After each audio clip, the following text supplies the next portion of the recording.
একজন ব্যক্তি ছিলেন যিনি ৫ ওয়াক্ত নামাজ পাবন্দির সাথে পড়তেন। মন প্রাণ উজাড় করে তিনি গরিব দুঃখী এবং বিধবা এতিমদেরকে দান করতেন।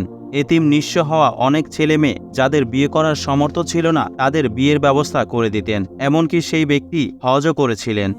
একদিন তার মৃত্যু হলো। তিনি যেহেতু কথাবার্তা এবং আচার আচরণে অনেক ধার্মিক ছিলেন, তাই মহল্লার সকলে তাকে ভালোবাসতেন। তাই তার জানাজায় গ্রামের সকল লোক উপস্থিত হলেন এবং তার জানাজা পড়লেন। জানাজার নামাজের পর যখন তাকে কবরে রাখার জন্য নেওয়া হলো, তখনই একটি অবিশ্বাস্য সত্য ঘটনা ঘটল। কবরের লাশ দাফন করার সময় কবর আপনা আপনি বন্ধ হয়ে গেল। উপস্থিত সবাই অবাক হয়ে ভাবল, এ কি হলো? সঙ্গে সঙ্গে দ্বিতীয়বার আরেকটি কবর খোঁড়া হলো। যখনই লাশ দ্বিতীয় কবরে নামানো হলো, আবার সেই একই ঘটনা ঘটল। কবর নিজে নিজে বন্ধ হয়ে গেল। এরকম আরও কয়েকবার হলো। অবশেষে অনেক চেষ্টা করার পর লাশ কবরে দাফন করা হলো। কবরে লাশ দাফন করার পর সবাই যখন নিজ নিজ গন্তব্যের দিকে রওনা করলো, তখন কয়েক কদম হাঁটার পর তাদের মনে হলো যেন জমিন জোরে জোরে দুলছে। সকলে আশ্চর্য হয়ে পেছনে কবরের দিকে তাকালো। তাকিয়ে তারা যা দেখলো তাতে ভয়ে সবাই বেহুশ হয়ে যাওয়ার মতো হয়ে উঠল।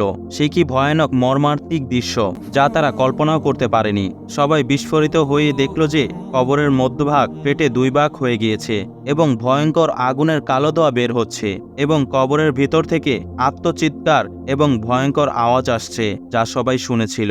এই ভয়ঙ্কর অবস্থা দেখে সবাই দৌড়ে পালিয়ে গেল। এরকম দৃশ্য দেখে সবাই পেরেশান হয়ে গেল, কেননা একজন হাজী সাহেবের কবরে এরকম অবস্থা যা তারা মোটেও কল্পনা করতে পারেনি। তাই তারা ভাবল, হাজী সাহেব কত ভালো মানুষ ছিলেন, কত দয়ালু ছিলেন, কত বিনয়ী ছিলেন।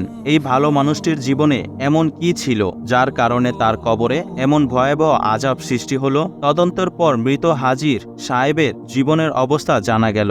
হাজী সাহেব ছোটবেলা থেকেই খুব মেধাবী ছিলেন। ওনার পিতা মাতা অনেক টাকা পয়সা খরচ করে তাকে উচ্চশিক্ষায় শিক্ষিত করেছিলেন। এরপর অনেক পের পিস ও ঘুষের বিনিময়ে বড় একটি চাকরি জুটিয়ে নিলেন। তার ব্যাংকে ঘুষের অনেক টাকা জমা হতে লাগলো। এই টাকায় তিনি হজ করে হাজী হয়ে গেলেন আর সমস্ত দান সৎকা সবই করতেন এই ঘুষের টাকায়, যা ছিল সম্পূর্ণ হারাম। আর এই হারাম সম্পদ দান করায় আল্লাহ তাআলা পছন্দ করলেন না, যার কারণে এর কবরে আযাব শুরু হয়ে গেল। কবরে উত্তপ্ত লীলাহার শিকার তাকে পুড়ে ছাই করে দিচ্ছে। প্রিয় বন্ধুগণ, মানুষ যখনই মৃত্যুবরণ করে তখন তার সমস্ত সম্পদ পৃথিবীতেই পড়ে থাকে, যা সে অনেক কষ্টে উপার্জন করে থাকে। হালাল হারাম যাচাই বাছাই না করে অবৈধ পথে যারা উপার্জন করে তার জন্য ভয়ঙ্কর আযাব। অথচ দেখুন, মৃত্যু তাকে নিঃস্ব করে দিল, সাথে কিছুই সে নিয়ে যেতে পারল না। তার উপার্জিত সম্পদ যদি সে সাথে নিয়ে যেতে পারত, তাহলে তো বড় সৌভাগ্যবান হিসেবে গণ্য হতো। তাই যত পারবেন আল্লাহর পথে দান করুন।